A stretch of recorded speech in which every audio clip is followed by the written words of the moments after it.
और बड़ी खबर हम बात कर रहे हैं किस तरह से बालासोर में 288 लोगों की जान चली गई, 900 से ज्यादा लोग घायल हो गए, लेकिन आखिरकार इसके लिए जिम्मेदार कौन है? इसको लेकर रेल मंत्री अश्विनी वैष्णव ने बहुत बड़ा बयान दिया है। रेल मंत्री ने कहा है कि इलेक्ट्रॉनिक इंटरलॉकिंग सिस्टम में बदलाव की वजह से हादसा हुआ है और इलेक्ट्रॉनिक इंटरलॉकिंग यानी कि ट्रेन के सिग्नल से छेड़छाड़, ट्रेन को एक ट्रैक से दूसरे ट्रैक पर ले जाने की जो सिस्टम है उसको छेड़छाड़ किया गया, जिसकी वजह से हादसा हुआ है। अगर किसी ट्रेन का ट्रैक चेंज होता है तो लॉक खुलते हैं और ट्रेन को सिग्नल मिलता है और सब कुछ होता है सिर्फ और सिर्फ एक इंटीग्रेटेड सिस्टम के जरिए, लेकिन ये ऑटोमेटेड है और अगर वहां पर व्यस्त रूट है, कोई ट्रैक पर अगर ट्रेन मौजूद है तो इंटरलॉकिंग सिस्टम कभी भी दूसरे ट्रेन को सेम ट्रैक पर आने की इजाजत या फिर सिग्नल दे ही नहीं सकता है। तो सबसे बड़ी बात है, क्या इंटरलॉकिंग सिस्टम में छेड़छाड़ हुआ है, जिसका जिक्र रेल मंत्री ने किया।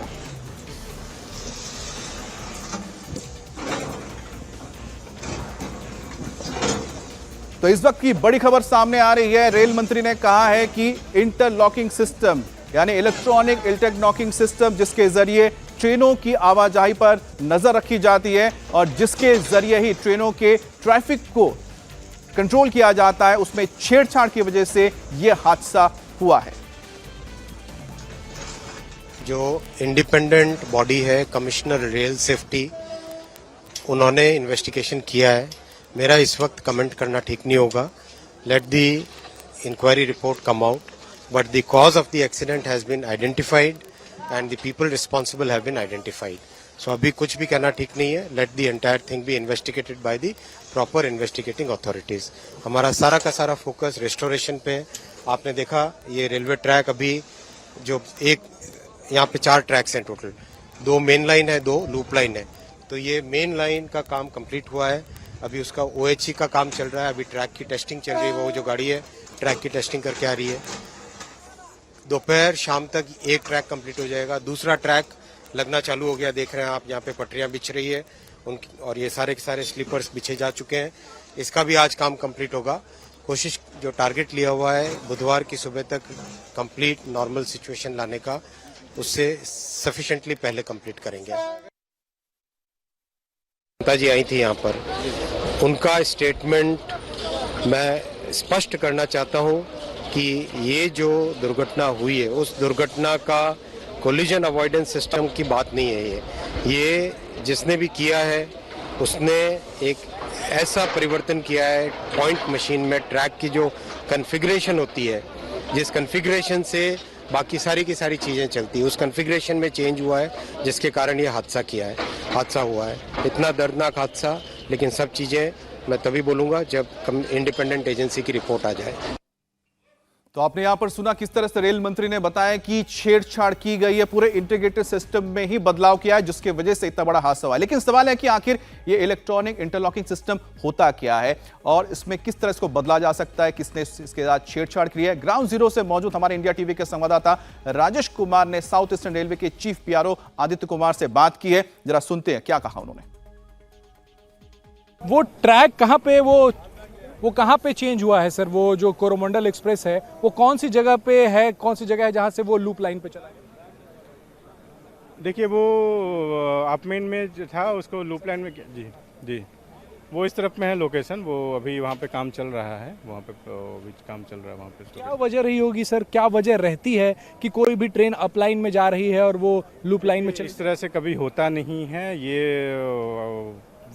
काफ़ी सारे क्वेश्चन मार्क हैं, तो इसी को इंक्वायरी करें। जो CRS इंक्वायरी होती है सबसे हाईएस्ट लेवल ऑफ इंक्वायरी होती है, इसलिए highest level of inquiry conduct कराया जा रहा है ताकि सारे से सारे डिटेल्स, माइन्यूटेस्ट ऑफ डिटेल्स को क्लियरली सामने आ सके। इसलिए CRS रिपोर्ट का हम लोग वेट कर रहे हैं। मान लीजिए इस एक्सीडेंट को छोड़ दिया जाए तो अमूमन लाइन से, मेन लाइन से लूप लाइन पर क्यों जाती है ट्रेन, कब जाती है ट्रेन?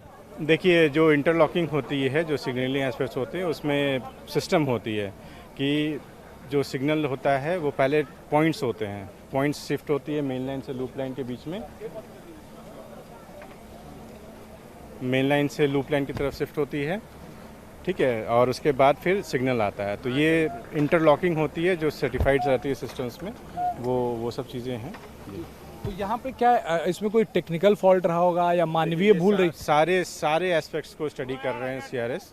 जैसे आएगा हम लोग इमीडिएटली कितनी देर में, दिन में ये रिपोर्ट तैयार हो जाएगी? देखिए वो सारी चीज़ें काफ़ी डिटेल में स्टडी करते हैं, जब मिलेगा तो हम लोग बताएंगे, तुरंत इमीडिएटली बताते हैं। तो आपने ये सुना कि किस तरह से बताया कि ये पॉसिबल ही नहीं है। इलेक्ट्रॉनिक इंटरलॉकिंग सिस्टम कैसे काम करता है, अगर किसी ट्रेन को एक ट्रैक से दूसरे ट्रैक पर ले जाना है तो फिर ये सिस्टम कैसे काम करता है और कैसे दूसरे ट्रेनों के बीच में दूरी बनाए रखता है, इसकी एक डिटेल रिपोर्ट हमारे सहयोगी मनीष प्रसाद ने भेजी है, आपको दिखाते हैं। हम जिस जगह पर मौजूद हैं, हम आपको समझाने के लिए आपको दिखा रहे हैं। ठीक सामने वो सिग्नल है, आप ये समझ लीजिए लाल सिग्नल का मतलब है कि ट्रेन यहां से आगे नहीं चलेगी, लेकिन जो दूसरी तरफ सिग्नल है वो हरा है और इसी वजह से ये जो ट्रेन इस समय है वो आगे की तरफ जा रही है। फिर उसके बाद एक पॉइंट एरिया आता है। पॉइंट एरिया वो एरिया है जो कि डाइवर्जन होता है लूप के लिए, लूप लाइन के लिए, जहां पर इस बालासोर के इलाके में मालगाड़ी खड़ी थी। वो जो आपको इंटरसेक्शन दिखाई दे रहा है, दरअसल वही इंटरसेक्शन लूप एरिया है और वहां से कनेक्ट होते हुए वो जैसे ही डाइवर्जन हुआ उसके बाद मालगाड़ी रुकी। उस लूप एरिया में करीबन 30 से 40 किलोमीटर प्रति घंटे की रफ्तार से मैक्सिमम ट्रेन चल सकती है। एक पटरी, दो पटरी, तीन पटरी, चार पटरी और पांच पटरी। हम आपको ये भी समझा दें कि जो स्ट्रेट पटरी है दरअसल वो स्ट्रेट सिग्नल लाइन है, जिसका मतलब है कि तेज रफ्तार से ट्रेन वहां से आसानी से निकल सकती है और उसका सिग्नल बिल्कुल क्लियर है। हम आपको ये भी बता दें कि ट्रेन की रफ्तार के साथ साथ जो इंजन है उस इंजन में वो पैरामीटर्स हैं, लोको पायलट, उसके अलावा असिस्टेंट लोको पायलट मौजूदगी और पीछे गार्ड की मौजूदगी है। ये इंजन तभी चलेगा अपने पूरी बोगीज को लेकर जब सिग्नल के तौर पर सामने रेल की पटरी के आगे जो जगह है वहां पर सिग्नल ग्रीन हो जाएगा, जिसको कंट्रोलर इस प्लेटफॉर्म का और उसके अलावा जो दूसरा एडजॉइनिंग प्लेटफॉर्म और जो डीआरएम ऑफिस है उसके कंट्रोलर इसे पूरी तरीके से देखते हैं और समझते हैं। और ये जो मेन एरिया है कपलिंग का एरिया, आप ये दो ट्रेन के बीच में रिपल्शन होता हुआ ये कपलिंग का एरिया है, उसे ज्वाइनिंग वहां पर कर रखा है।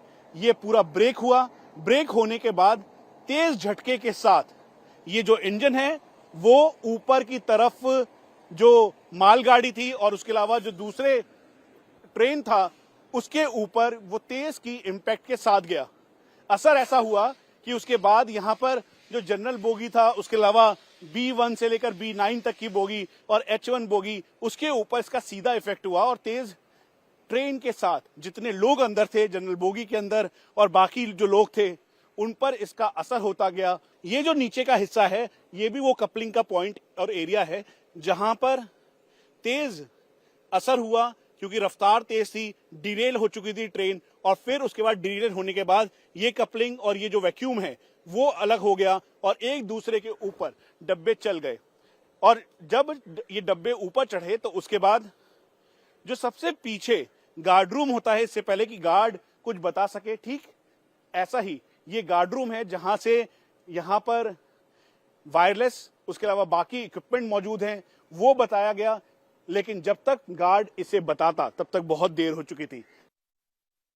तो आपने देखा कि आखिरकार किस तरह से ये इलेक्ट्रॉनिक इंटीग्रेटेड इंटरलॉकिंग सिस्टम काम करता है और इसी की वजह से ही ये बड़ा हादसा हुआ, ऐसा कहना रेल मंत्री का। इसमें छेड़छाड़ की गई, लेकिन सबसे बड़ी बात है कि आखिरकार जो सिस्टम एक ट्रेन को दूसरे ट्रैक के जाने के लिए पहले चेक करता है कि उस लाइन पे बिजी लाइन है या नहीं, खाली है या नहीं, वो कैसे अपने आप बदल गया, क्योंकि बदलना पॉसिबल ही नहीं है। और ये जानने के लिए हमारे साथ इस वक्त रेलवे एक्सपर्ट जुड़ गए हैं, एसके विज जी।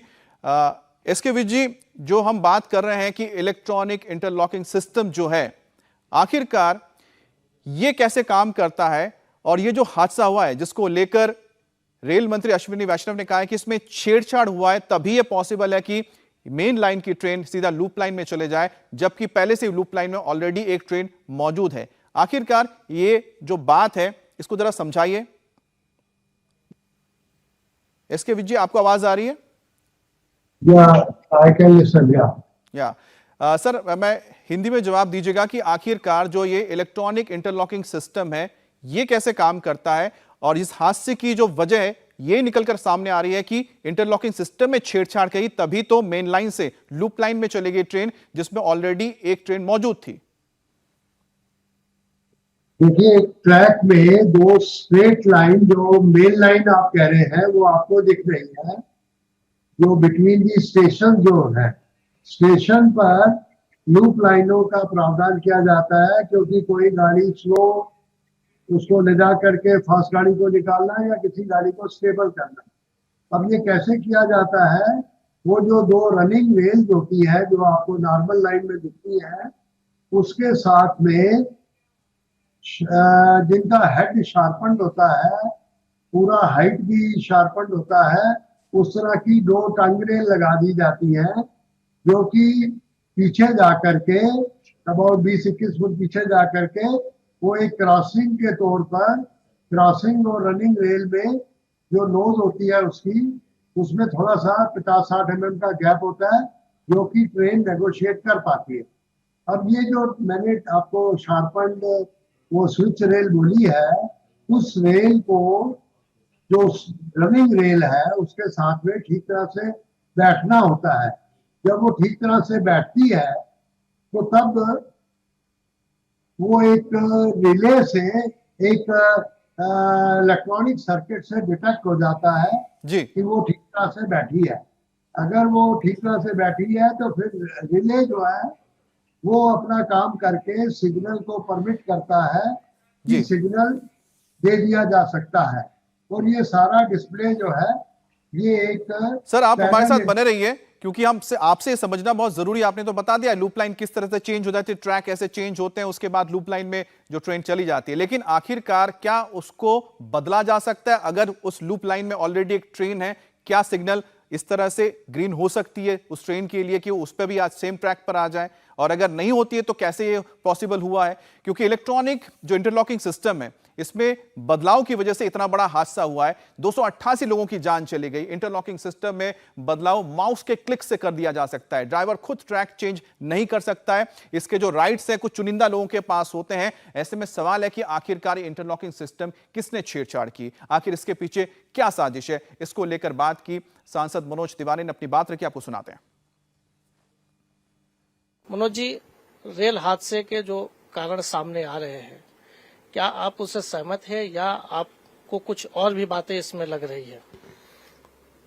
देखिए, घटना बहुत हृदय विदारक है, लेकिन अब इतने हम अपने भारतीयों को खोने के बाद ये हम जरूर प्रार्थना कर रहे हैं कि उनके परिवार को ये शक्ति मिले कि ये गम बर्दाश्त कर सकें हम सभी।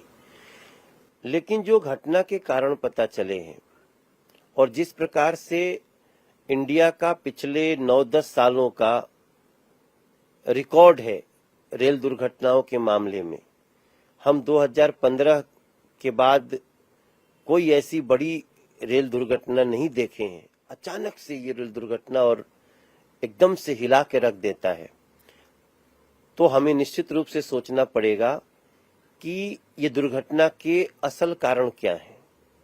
रेल मंत्री जी ने जो बयान दिए हैं, अभी बताए हैं, ग्राउंड पे गए हैं, प्रधानमंत्री जी भी गए हैं, घायलों से मिले हैं।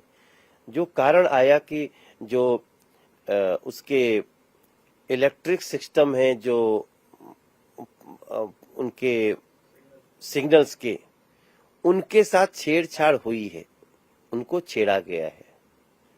तो सवाल उठता है कि अचानक 8-9 साल बाद कौन है जो छेड़ दिया उसको, जिसके कारण हम 288 लोगों को गंवा बैठे और लगभग 1000 से ज्यादा लोग घायल हैं। तो इसमें मुझे निश्चित रूप से साजिश की बू तो आ रही है।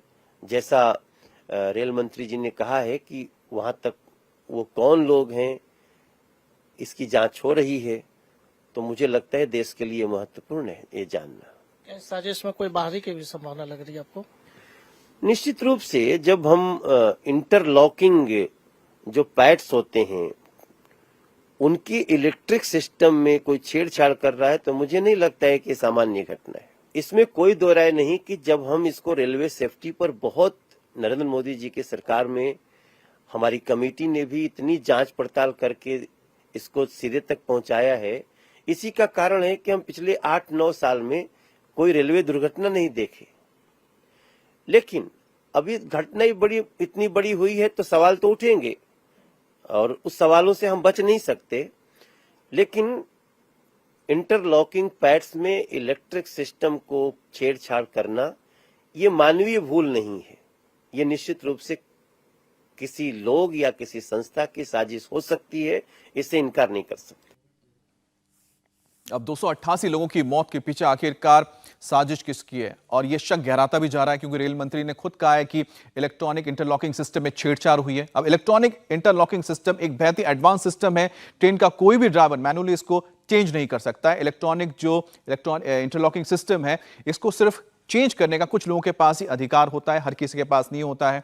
अब इसके राइट्स चुनिंदा लोगों के जिनके पास है उनको भी शायद चिन्हित किया जा चुका है, जिसका जिक्र तो उन्होंने कर दिया है, लेकिन आखिरकार वो कौन है जिसने जानबूझकर इतने लोगों की जान ले ली, और किसी ने जानबूझ के अगर ये किया है तो वो कौन हो सकता है और किसके पास से अधिकार होता है, क्या ये पॉसिबल है कि नहीं, ये जानने के लिए हमारे साथ गेस्ट बने हुए हैं एसके विज जी, जो कि रेलवे एक्सपर्ट हैं।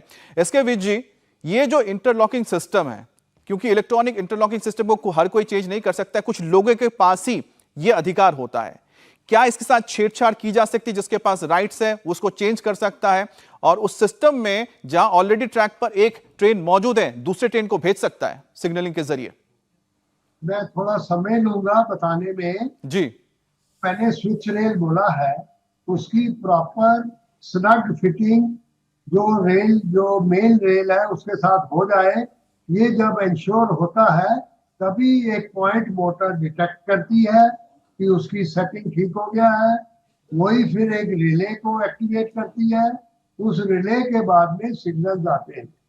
अब वो जो स्नग फिटिंग जो मैं कह रहा हूँ वो प्रूव कैसे होगी, अगर उसमें और जो मेन रेल है उसमें गैप नहीं होगा।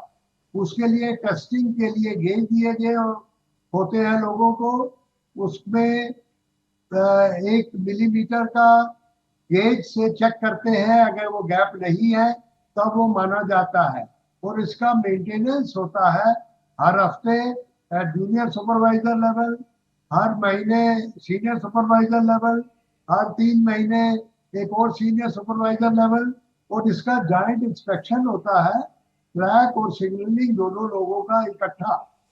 उसके लिए एक ट्रैफिक ब्लॉक भी लिया जाता है। फिर से ये हादसा कैसे हो गया सर? मेरी बात सुने, थोड़ा सा टाइम और दे मेरे को। तो ये पॉइंट पर कुछ काम चल रहा था, ये पॉइंट क्या सेट ठीक नहीं हो रहा था, या रिले काम नहीं कर रही थी, या पॉइंट मोटर क्यों नहीं डिटेक्ट कर रही थी, ये जो डिटेल है ये पूरी इंक्वायरी के बाद में पता लगेगा। तो स्टेशन मास्टर ने क्योंकि कुछ ये पॉइंट प्रॉब्लम दे रहा था तो सिग्नल स्टाफ को बोला था कि भाई तुम जाके रिले रूम में देखो क्या बात है। वो जो सिग्नल स्टाफ काम कर रहे थे वो ये नोटिस करना भूल गए कि सिग्नल तो मेन लाइन के हैं, उन्होंने रिले को उठा दिया और ट्रैक जो है वो लूप लाइन के लिए सेट था, ये चीज वो देखना भूल गए। इसमें मेरे ख्याल में कोई साजिश की बात सोचना ठीक नहीं है, क्योंकि ये पॉइंट पर काम चल ही रहा था। अब जो काम करने वाले के मन में साजिश आ गई वो मैं कमेंट नहीं कर पाऊंगा। तो इस चीज का ये तकनीकी जो डिटेल है वो मैंने बताया, और ये काम मैंने जो बताया हर हफ्ते, हर महीने, हर 3 महीने ये जॉइंटली भी होता है। इस बात को नोटिस किया जाए, रेल या पॉइंट मोटर की लाइफ काफी फ्यू डिकेड्स की लाइफ होती है इनकी। अच्छा सर, मैं उस पॉइंट को एक बार फिर से समझना चाहते हैं, क्योंकि दर्शक ये जानना चाहेंगे कि कैसे पॉसिबल हुआ, क्योंकि सब ये जानते हैं कि अगर लूप लाइन में या फिर किसी ट्रैक पर ऑलरेडी एक ट्रेन मौजूद है तो सिग्नल अपने आप ऑन नहीं हो सकते, ग्रीन नहीं हो सकते। ऐसे में मेन लाइन की ट्रेन जो कि स्टेशन छोड़ चुकी है, स्टेशन से निकल के महज 3 मिनट के अंदर या 2 मिनट के अंदर आप कहिए कि एक्सीडेंट हो जाता है, लूप लाइन पे चली जाती है, तो वो कैसे हो गया? एक बार फिर से बताइए जरा, आसान शब्दों में लोग समझ जाएं कि ये किस तरह से हुआ है। मैंने कहा कि वो पॉइंट की सेटिंग में कुछ प्रॉब्लम रहा होगा, जिस पॉइंट से लूप लाइन शुरू होती है, इसकी वजह से स्टेशन मास्टर ने कंप्लेंट एक दर्ज कराया। लोग काम कर रहे थे, उस काम करने के साथ साथ जो वो टंग रेल जो है, स्विच रेल जो है, वो रनिंग रेल के साथ पूरी फिट आ जाए, वो गेज के साथ चेकिंग कर रहे थे, वो पॉइंट मोटर डिटेक्ट कर रही है, सेटिंग पूरी वो चेक कर रहे थे। पर ये काम करते करते उन्होंने कोई रिले जो था उस रिले रूम जो है जॉइंट कंट्रोल में होता है स्टेशन मास्टर और सिग्नलिंग स्टाफ दोनों के, उसको अकेला आदमी ऑपरेट या खोल के अंदर नहीं जा सकता, पर वो क्योंकि काम चल रहा था तो अंदर था। जब उसने रिले किसी को उठा दिया, जो कि रिले ऑटोमेटिकली उठनी चाहिए थी सिग्नल देने के लिए, उस प्रोसेस में ये नहीं उसको देख पाया कि ये मेन लाइन का सिग्नल आ गया है और रूट सेट लूप लाइन का है। ये गलती हुई है और साजिश की बात मैं फिर कहूंगा, मेरे को नहीं लगती बिल्कुल भी। लेकिन ह्यूमन एरर आप मान रहे हैं कि हुआ है? और ह्यूमन एरर हुआ है और ये मेंटेनेंस का एक काम है जिसमें अच्छी सावधानी देने का मतलब ये होगा कि अगर ट्रेन को लाइन क्लियर दे दिया गया है, सिग्नल दे दिए गए हैं, तो उस टाइम रिले को छेड़ना नहीं चाहिए था। और जो छेड़ने की जो आप बता रहे हैं, छेड़छाड़ का आपने जो जिक्र किया है वो ह्यूमन एरर की वजह से हुआ है। तो हमारे साथ विज साहब थे जिन्होंने हमें बताया कि आखिरकार किस तरह से ये पूरा इलेक्ट्रॉनिक इंटरलॉकिंग सिस्टम काम करता है। उन्होंने भी इस बात का जिक्र किया कि किस तरह से ये ह्यूमन एरर की वजह से हुआ कि जो मेन लाइन की ट्रेन है वो लूप लाइन में चली गई, और ये जो अधिकार होता है कि आप इसमें चेंज कर सकते हैं इस पूरे इंटरलॉकिंग सिस्टम में, वो सिर्फ कुछ चुनिंदा लोगों के पास होता है, जिसमें एक स्टेशन मास्टर भी होते हैं जिनके पास ये अधिकार रहता है। सर, आपका बहुत बहुत शुक्रिया। इंडिया टीवी हर वक्त हर जगह डाउनलोड करने के लिए सर्च करें India TV news Google play store या ऐप स्टोर पर।